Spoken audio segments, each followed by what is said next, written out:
10 de janeiro. Todas as vezes que você afirma sua confiança em mim, deposito uma moeda em meu cofre. Assim, está fazendo uma poupança e se preparando para os dias difíceis. Em meu coração, mantenho em segurança toda a fé em mim investida e pago com juros. Quanto mais você confia em mim, mais lhe dou forças para confiar. Pratique sua fé durante os dias de tranquilidade, quando nada de importante estiver acontecendo. Então, quando a tempestade chegar, sua fé acumulada será suficiente para ajudá-lo a sobreviver. Acumule para você tesouros no céu, colocando toda a sua confiança em mim. Esta prática o manterá na minha paz. Boa noite. Senhor Jesus, aqui estamos reunidos para mais um Evangelho do Lar, trazendo todo esse entendimento que o Senhor nos envia através desses textos tão maravilhosos. Nós possamos expandir as nossas consciências, as nossas mentes, para alcançar essa sabedoria, essa confiança que o Senhor tem por nós. E nos ajude, Senhor, nos ajude a discernir, a entender cada vez mais todo esse amor que está escrito nesses textos, na tua palavra. Que todos os amigos espirituais que acompanham os nossos estudos se beneficiem desse momento, assim como os nossos lares, a nossa família, e mesmo aqueles que aqui não puderam estar hoje, sejam beneficiados por essa energia, por essa luz que emana dos nossos corações quando nos reunimos em teu nome. Louvado seja o teu nome para todo sempre, Pai. Que tenhamos um bom estudo. Graças a Deus. Graças a Deus. Na hora de enviar o link, eu botei 2 vezes no grupo Emmanuel, no grupo do NEP, e nenhuma vez no Amigos do Fé. Aí eu falei assim, nossa, hoje é domingo, mas tem pouquíssima gente, que coisa estranha. Eu que não mandei o link. Ai, meu Deus do céu. Quem gostaria de abrir o Evangelho hoje? Silvia Leal! Oba! Boa noite.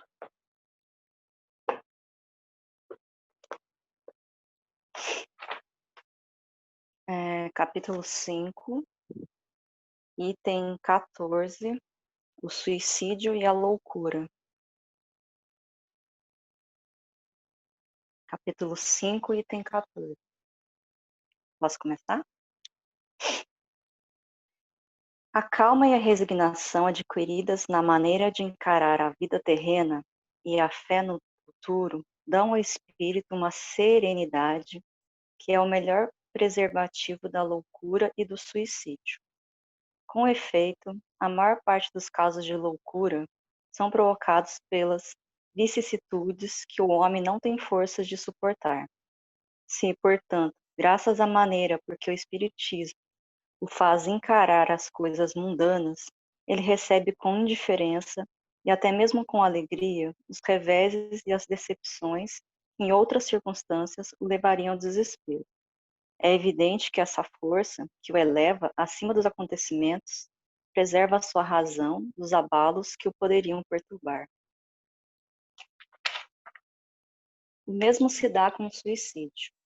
Se excetuarmos os que se verificam por força da embriaguez e da loucura, e que podemos chamar de inconsistentes, é certo que, sejam quais forem os motivos particulares, a causa geral é sempre o descontentamento. Ora, aquele que está certo de ser infeliz apenas um dia e de se encontrar melhor nos dias seguintes, facilmente adquire paciência. Ele só se desespera se não vê um termo para o seu sofrimento. E o que é a vida humana em relação à eternidade, se não bem menos do que um dia?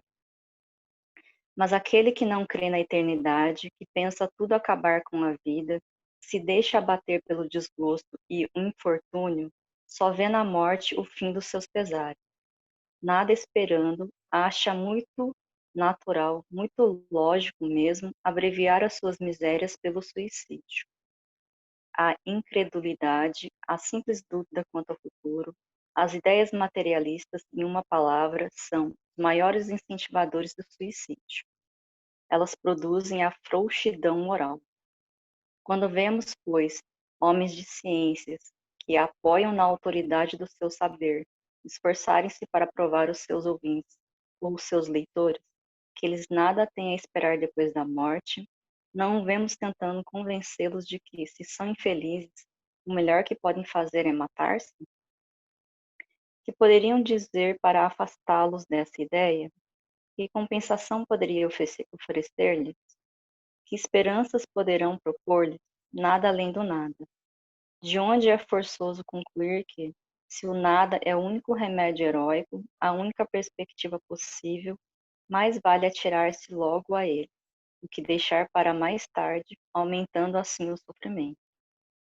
A propagação das ideias materialistas é, portanto, o veneno que inocula em muitos a ideia do suicídio. E os que se fazem seus apóstolos assumem uma terrível responsabilidade. Com o Espiritismo, a dúvida não sendo mais permitida, modifica-se a visão da vida. O crente sabe que a vida se prolonga indefinidamente, para além do túmulo, mas em condições inteiramente novas, daí a paciência e a resignação, que muito naturalmente afastam a ideia do suicídio, daí, numa palavra, a coragem moral. Falta um item, continua ou para aqui? Continua. Tá. O Espiritismo tem ainda a esse respeito outro resultado igualmente positivo e talvez mais decisivo.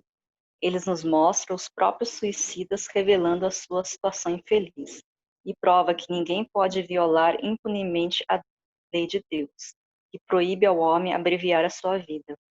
Entre os suicidas, o sofrimento temporário, em lugar do eterno, nem por isso é menos terrível. A sua natureza dá o que pensar a quem quer que seja tentado a deixar este mundo antes da ordem de Deus.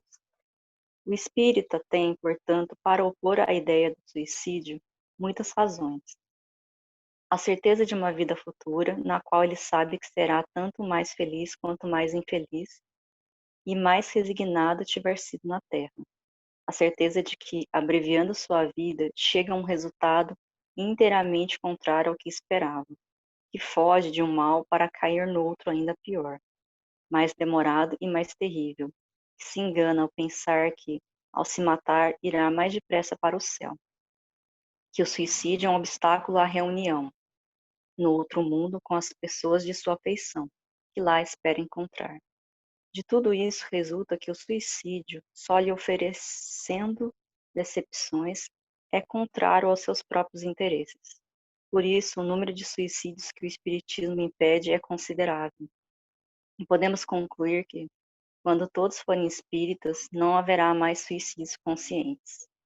Comparando, pois, os resultados das doutrinas materialistas e espírita, sob o ponto de vista do suicídio, vemos que a lógica de uma conduz a ele, enquanto a lógica de outra o evita, o que é confirmado pela experiência. Bom, esse tema é delicado. Eu acho que eu só conheci uma pessoa na minha vida que se suicidou. Na verdade, foram duas. Não eram próximas, assim. Foi um irmão de um colega no ensino médio. Tinha uma arma em casa, ele estava em depressão e se matou. E as pessoas só descobriram que ele estava em depressão porque ele se matou.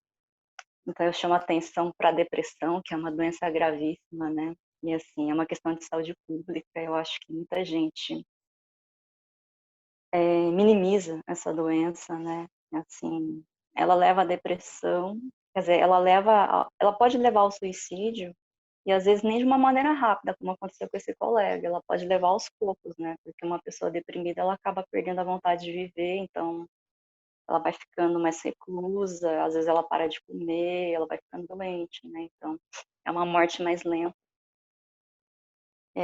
Acho que a gente tem que cuidar, né? Prestar atenção nos outros, né? Na tristeza do outro, na dor do outro. E às vezes a gente está tão ocupado, correndo, e a gente não presta atenção. Eu tenho uma tia que em 2018, ela estava em depressão, a gente não sabia também. E acho que aconteceu isso com ela. Ela não se deu um tiro, mas ela não se cuidou. Quando a gente percebeu, já era meio tarde. Ela teve um derrame, ela não foi para o hospital, ela não procurou ajuda. Ela estava em depressão, ela não procurou tratamento. Eu sei que ela não saiu mais do hospital. Um ano difícil. O ano que meu pai morreu, que era o irmão mais velho dela, né? Então, é difícil falar sobre isso, é difícil pensar no que se passou na cabeça dessa, porque eu, enquanto filha, também tive um quadro depressivo. Então, assim, esse tema, assim, mexe muito comigo. Mas o que eu posso dizer é que, assim, a doutrina espírita, como diz o texto, né, ela traz pra gente uma expectativa, uma esperança, né? Primeiro porque ele fala, não adianta você tentar encurtar a sua vida, porque você às vezes quer encontrar uma outra pessoa do outro lado, porque não é a sua hora ainda, né? E para quem está vivendo isso é muito difícil esperar, né? Para quem perde uma pessoa, um ente querido, ter essa racionalização de que não é o momento, foi o momento daquela pessoa, mas não é o seu momento, né? Então é muito difícil esse desapego, né? Como a gente sempre fala. Só quem passou por isso sabe, né? Como eu disse, eu passei, o meu pai desencarnou há 2 anos. 2 meses depois, desencarnou mais 2 tios, uma tia e, por fim, até a minha cachorra. Se é que eu posso dizer que ela desencarnou, eu não sei dizer, mas estava comigo há 12 anos. Então, no segundo semestre de 2018, foram 4 pessoas da minha família no intervalo de 2 meses. Foi bem difícil. E aí eu quebrei meu pé depois disso. Eu acho que era tanta energia negativa que eu tropecei, quebrei meu pé e fiquei 1 mês com o pé para cima. Depois entrei num quadro depressivo. Então, assim, foi muito difícil. A gente tem que tratar, a gente tem que primeiro entender o que está acontecendo com a gente, né? Assim, aceitar isso, às vezes é muito difícil. Foi muito difícil para mim aceitar que eu estava doente, procurar ajuda. Nunca pensei em me matar, mas assim, eu cheguei num ponto, desculpa estar falando isso, né? Acho que é o que me veio à mente, mas está compartilhando isso. Eu cheguei num ponto de apatia total, assim, de não é que eu queria me matar, mas eu não sentia mais tanta alegria em viver. Parecia que não estava fazendo questão de viver, sabe? Tudo que me dava alegria antes parou de me dar alegria durante um tempo. Foi aí que acendeu uma luz do alerta na minha cabeça, né? Então, foi aí que eu fui procurar ajuda e fui estudar sobre o assunto, sobre a depressão, sobre como isso transforma o nosso cérebro, o nosso padrão de pensamento. E quando você entende isso, que você tem que procurar ajuda de várias frentes, não só a terapia, não só o remédio, você entende que o teu corpo, ele é um todo, né? Você tem que tratar de várias formas, você tem que tratar a mente, você tem que tratar o espiritual, você tem que tratar o físico. Então, quando você começa um tratamento conjunto, você começa a ver resultado, foi o que aconteceu comigo. Acho que voltar a estudar o espiritismo para mim foi muito importante também, ainda mais nesse momento, né, da pandemia. Muita gente que nem tinha depressão ficou em depressão. Então, assim, eu acho que é isso, é um conjunto, né, de coisas que podem ajudar uma pessoa a evitar. Eu acho que eu estou falando tudo isso para a gente ficar alerta, para evitar que uma pessoa chegue a se suicidar, né? A gente tem que cuidar antes, ver os sinais antes, os alertas antes. Então, é o que ficou para mim, assim. É isso. Perfeito, Silvia. Obrigado por ter falado tudo isso. Deus te inspirou muito. Alguém mais gostaria de contribuir, falar alguma coisa do nosso evangelho de hoje? Lívia. Como a Silvia falou, né, é um assunto muito delicado. E a gente, como ainda vive muito no mundo, né, materialista, a gente só se atenta mais àquelas doenças, às doenças físicas, né? fiz um hemograma e não sei, deu que meu colesterol está alto, que o açúcar está alto, e a gente vai lá tratar, né? Tenta o máximo possível. Mas não tem como a gente fazer um exame de sangue e constar lá, tá depressiva, né? Isso é uma doença, é psicológico. Então parece que a gente não leva muito a sério, né? E parece que quem está ao nosso redor também não leva muito a sério. Eu acho que só quem viveu de fato, né? Quem teve alguém assim na família e tal, pode realmente enxergar, né? Como é difícil, né? Pode ver as fases, né? Que a pessoa passa, né? Então, a gente tem que valorizar muito mais isso, porque às vezes a pessoa está dando aqueles sinais que são como se fossem pedidos de socorro e a gente não tá, sabe? É frescura do fulano. Vai procurar uma religião. E não é isso, entendeu? Não é porque eu vejo muito disso, né? Não está faltando Deus no coração da pessoa. Não é. Às vezes a pessoa está naquela luta diária contra esses mesmos sentimentos e tal, e mesmo estando naquela fé dela, o máximo que ela pode, ela não está conseguindo, ela precisa de ajuda para sair daquele labirinto, né? Para poder se reencontrar de fato. Então, a gente também tem que tomar muito cuidado com o que a gente fala, porque a gente não está dentro da cabeça dos outros, né? A gente não sabe o que os outros estão sentindo. Então, às vezes, a gente pode ser até um pouco insensível, né? Ao falar disso, porque não é com a gente, ou porque a gente nunca sentiu algo parecido, né? A gente tem que ser muito delicado com esses tipos de assunto e com as pessoas que estão passando por isso, né? É claro, a gente tem dias bons e dias ruins, isso é comum, mas a pessoa que passa por mais dias ruins do que dias bons, a gente tem que começar a dar aquele auxílio, aquela ajuda, né? Sempre ver se a pessoa está bem, se está precisando, né? O máximo possível de alguma coisa, né? Foi o que a Silvia falou, é saúde pública, né? Isso tem a ver com a gente, nós estamos conectados, né? Nós somos irmãos, então a gente também tem que ir ao máximo, né? A gente, com a correria do dia a dia, às vezes não presta atenção em quem está do nosso lado, né? Isso é muito ruim. Você vê até o exemplo que ela deu do rapaz, só quando ele tomou esse fim drástico que foram saber que ele era depressivo. Há quanto tempo ele já não devia estar sofrendo com ele mesmo, né? Sobre tudo isso que ele passou. Não foi de um dia para o outro que ele simplesmente chegou e tomou a decisão que ele tomou. Isso não acontece. Com certeza ele já estava há muito tempo passando por essa situação dentro dele. Então a gente tem que sempre tomar muito cuidado com essas pessoas, né? Sempre, como eu posso dizer, tomar cuidado com o que a gente fala para elas, porque a gente pode sim ajudar a piorar a situação, né? Sempre sermos delicados, termos empatia, sempre tentar ao máximo nos colocar no lugar dessa pessoa. E se fosse comigo, né? Eu não ia querer também uma ajuda, né? Às vezes a gente fica assustado, né? Porque não conhece muito sobre a doença e tal, então prefere não, você não tem isso, para com isso, é besteira. Não numa forma de prejudicar a pessoa, mas numa forma de tentar espantar isso, mas às vezes não vai funcionar, entendeu? Às vezes é realmente abraçar o problema e tentar ajudar, né? Então, a gente tem que, ao máximo, observar, né, quem está ao nosso redor.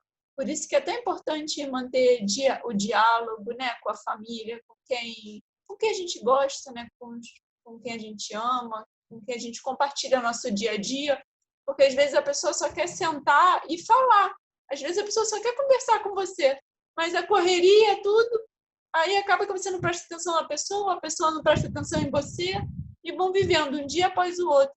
E às vezes o que a gente precisa, né, para dar aquele quentinho, né, no coração, é sentar, conversar, né, ter um assunto mais leve, expor os seus sentimentos, né, com certeza vai deixar a gente mais leve. Terapia, né, a gente a gente ainda tem um pouco de preconceito, né, de achar que, mas eu não tô louco. Não, terapia é justamente para a gente não pirar, entendeu? Então, a gente também tem que valorizar muito isso, né? O que a medicina, né, nos dá, né? Se o terapeuta, né, o psicólogo ficou tanto tempo estudando, né, o cérebro humano, o comportamento, com certeza ele pode também nos ajudar, né? Então, acho que era isso que eu queria falar. É sempre tentar ao máximo buscar ajuda e não desistir de si mesmo, entendeu? Por mais difícil que pareça estar. Show! Perfeito. Luciana, peraí, Tá. quem ia falar? Eu, Então fala, Márcia, aí depois a Luciana fala. oi, eu posso falar? Então, gente, em relação a esse tema que saiu muito oportuno, né, nos dias de hoje, as doenças psicossomáticas, mentais, aumentaram muito dentro dessa pandemia, muito em crianças, entendeu? Crianças com síndrome do pânico, desenvolvendo, né, comportamentos, vamos dizer assim, eu não sou psicóloga, né? Eu estou colocando o que eu venho lendo, o que eu venho observando, né? O comportamento das crianças de isolamento, de não se socializar, interfere até mesmo na alimentação, ou as crianças ficam compulsivas por alimentos, ou elas não querem comer absolutamente nada. Entendeu? Então, assim, esse olhar que a gente tem que ter é para um todo, né? Porque a gente fala da depressão, mas dentro dos quadros de doenças psíquicas existem variantes, né, enormes. E as pessoas sofrem muito, muito. Agora, dentro desse processo, né, o que eu sempre leio, porque eu também já passei por um quadro, né, e ainda passo até hoje em relação à parte psíquica, né, é o autoconhecimento. A gente tem que praticar o autoconhecimento, né? Eu não sabia o que é isso, eu fui buscar, né? Você tem que se conhecer, saber dos seus limites, de até onde você pode ir, quando você tem que dizer não para as pessoas sem se sentir culpada por isso, né? Porque nós não somos super-heróis, nós não somos deuses e nem perfeitos. E muitas das vezes as pessoas que passam por esse problema, como eu, como tantas outras, inclusive crianças, têm uma cobrança de si mesmo muito grande, de perfeição, de perfeccionismo, cobra muitas pessoas, né? E não se admite errar, não se admite não dar conta de tudo, né? Isso dentro do nosso plano material e do nosso plano de relações também, de relacionamentos, né? Com o outro, com o parceiro, com o pai, com mãe, com o filho, né? Então, esse processo de autoconhecimento é muito importante. A gente, numa conversa informal, sem ninguém estar formado em psicologia, mas a gente lidando com gente, né, e olhando as pessoas de frente, não precisa ser um profissional para saber que as carências são muitas emocionais. As carências são muitas. E se a gente, como amigo, como parente, como, né, até mesmo como espírita, com um comprometimento, a gente deve sempre olhar para a criança, para o vizinho, para o nosso amigo, nossa amiga, parente, qualquer pessoa que esteja apresentando um comportamento diferenciado, né, a gente tem que ter esse olhar especial para a pessoa. E, de alguma forma, mostrar para ela que tem saída, né? É o que a Silvia falou, você tem que tratar o todo, né? A parte espiritual, a parte física, se precisar de medicamento, sim, e a parte mental, a mente, porque tem uma frase, eu não sei se é de Joana de Ângeles, foi o Divaldo que falou numa palestra, que o suicídio, ele não vem de uma hora para outra. é um passarinho que fica voando na cabeça da pessoa, tentando criar um ninho. Então, ele vai e coloca um fiapinho, coloca, e a pessoa vai alimentando com o pensamento. Tudo processo de pensamento.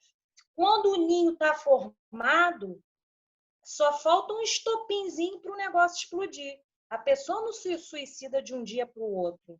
Ah, vou me matar hoje, vai lá. Não, é uma dor que vai crescendo dentro dela, muito grande. Ela não quer se matar, ela quer matar a dor. Ela quer se livrar do que ela está passando, né? Ela quer se livrar daquele problema, ela não tem mais sonhos. A minha avó falava uma coisa para mim, que durante o meu processo também de autoconhecimento, veio na minha mente em sonho, né? Uma vez. Ela falou assim para mim em sonho: minha filha, lembre de uma coisa, você precisa sonhar, continuar sonhando. Você tem que sonhar sempre. Você tem que vislumbrar o seu futuro como se você fosse viver para a eternidade. Sonhe, nunca pare de sonhar. E quando eu tive esse sonho com ela, eu falei: vou fazer outra faculdade, né? Vou me reinventar, vou. Por quê? Porque eu não quero saber se eu vou dar conta, eu quero sonhar. Eu quero sonhar, eu quero me sentir viva. O que eu gosto de fazer? Eu gosto de estudar? Então eu vou voltar a estudar. Ai, meu sonho era tocar teclado. Comprei um teclado. Ainda não saiu quase nada. Mas eu vou dar meu jeito, é meu sonho, entendeu? Vou entrar numa aula de teclado, vou dar. Então, acho que a gente precisa sonhar. E nessa turbulência toda do dia a dia, mesmo com todas as nossas dificuldades, né? Eu agora estava lavando o banheiro, parei, vim aqui para o Evangelho. Mesmo com toda a nossa turbulência, a nossa dificuldade, os afazeres, a gente precisa sonhar, entendeu? Um sonho nosso, não é o do outro, não. O que a gente pode fazer, né? Para poder tirar essas ideias da cabeça e encontrar um prazer, um caminho que a gente... E por outro lado, a gente aprender a dizer não também para os outros. Porque senão a gente não consegue nosso espaço. A gente só acha que, né? Ah, eu sou espírita, eu pratico a caridade, eu tenho que ajudar. Tudo bem, ok, você tem que ajudar, mas é amar, né, o próximo como a si mesmo. Então, se a gente não se amar, se a gente não tiver um olhar para nós, né, tiver o autoconhecimento até onde a gente pode ir, a gente não consegue ser feliz e nem fazer ninguém feliz. Entendeu? Então, assim, na minha família teve, né, um caso de suicídio e a gente sofre, mas a gente aprendeu muito com isso. Muito. Aprendeu muito, se ressignificou, né? E a gente presta muita atenção nas pessoas por causa disso. Porque é uma dor, né? Para quem fica, é uma dor muito grande. A gente sempre fica pensando, poxa, eu podia ter feito alguma coisa para evitar. A gente fica se cobrando, né? Pô, não dei aquela atenção devida. Devia ter feito, fica uma cobrança dentro da gente, entendeu? Mas a vida continua. E a pessoa que não é espiritualizada acha que o problema vai acabar, e não vai. Na parte espiritual, a vida continua, né? A gente sabe disso. Então é isso. Show. Pode falar aí, o povo, que eu já falei muito. Agora é a Luciana e depois é a Paula. Só para falar que realmente a Márcia está muito correta quando fala nós somos seres muito vulneráveis, então a importância da gente saber, de se conhecer para colocar limites, né? Porque a gente vai absorvendo tanta coisa, quando vê já está perdido, já abre uma porta para pensamentos ruins e isso é uma bola de neve. Muitos dos pensamentos suicidas não são nossos, são de espíritos, né, de baixa vibração que ficam estimulando isso. Então, a importância também de manter uma vibração elevada, de estar sempre pensando positivo.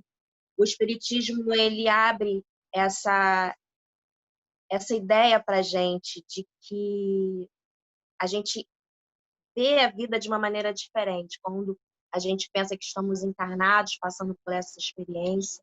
muda todo o aspecto. Então, a importância do estudo é muito grande para manter afastado esse tipo de pensamento. Eu até escrevi um texto uma vez falando sobre isso, que é muito importante a gente reconhecer que na vida a gente vai passar por problemas, vão ter dias difíceis, momentos difíceis, e que é muito importante a gente criar raízes, né? Raízes fortes, para quando vier o vento a gente não ser derrubados por eles. Crie raízes fortes, né? Com a fé, com a família, com a vida interior de cada um, buscando estar sempre se elevando, buscando estar sempre se alimentando de coisas boas, sejam notícias, sejam músicas. Tudo isso faz muita, muita diferença nesse padrão vibratório, né?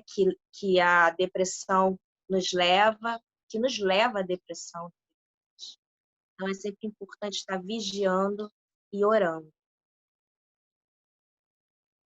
Agora é a Paula. Paula, 3 minutinhos, tá? Senão vai cair, tá bom?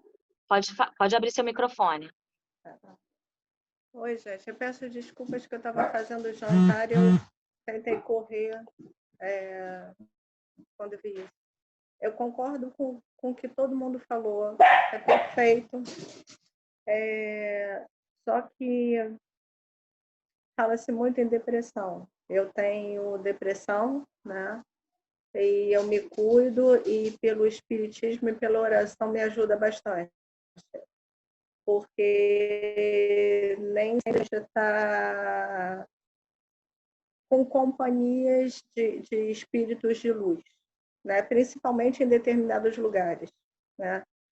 Eu tenho um amigo, o ano passado, isso é uma coisa diferente um pouquinho do que as pessoas falaram sobre depressão.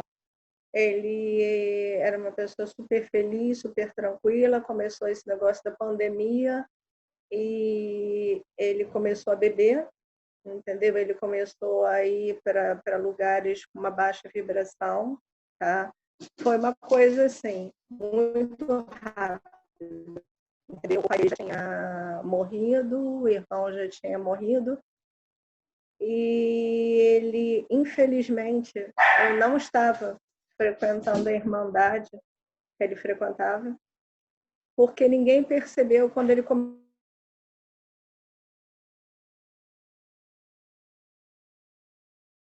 começou a sentir falta de eu só queria falar isso, que às vezes não vem a depressão, às vezes é uma coisa muito rápida, entendeu?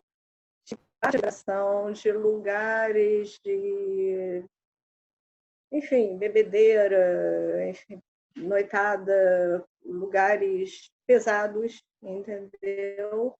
E a coisa acontece muito rápida, porque o desespero eu acho que é o pior inimigo. E ele chega de uma hora que não tem de onde buscar ajuda. E quando você vê, já foi. Foi uma perda enorme, como eu acho. E eu acho que sim, como espíritas, entendeu? Eu pedi ajuda outro dia, não por causa disso, mas porque eu não estou bem de saúde.